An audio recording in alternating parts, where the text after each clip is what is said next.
কিরকম অবস্থা দেখতেছেন বাংলাদেশ? মানে বাংলাদেশে পুরাও জ্বালাও সব থানা টানা সব পুরা দিছে।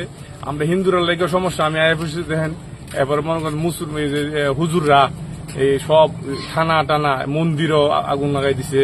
তারপরে তা মনে করেন যে স্কুলে এটা সব যা আছে পুরা টুরা পরিষ্কার। এরপরে সরকারি যত স্থাপনা আছে সব পুরা লেছে। আপনি কি বাংলাদেশের? আমি বাংলাদেশি। কোন জায়গায়? বাংলাদেশ কোন জায়গায়? ব্রাহ্মণবাড়িয়া। অনেক মনে করেন যে তারপরে আইএফএসি অবস্থা খারাপ, এই যে মানে খুবই ভয়াবহ অবস্থা। যত আওয়ামী লীগের নেতার বাড়ি ঘর আছে সব এটি পুরা লাইতেছে, পৌরসভা পুরা লাইতেছে, যা কিছু আছে সব দূরে দূরে ফিরতেছে কোন অবস্থা।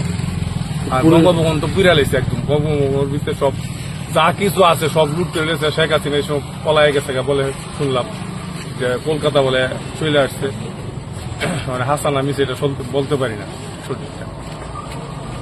আর্মি নিচে ক্ষমতা এখন আর্মি আপনার এটা আসা না, আমার কি ওই জিজ্ঞেস আর্মি টার্মি সব মানে রাস্তার ছেলেরা সব বিজয় মিছিল করতেছে, মিষ্টি বিতরণ করতেছে। 100 বছরের স্বাধীন করতে দেশ।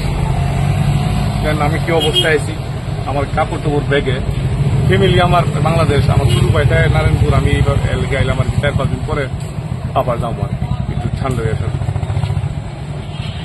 কি নাম আপনার? কার্তিক চন্দ্র দাস।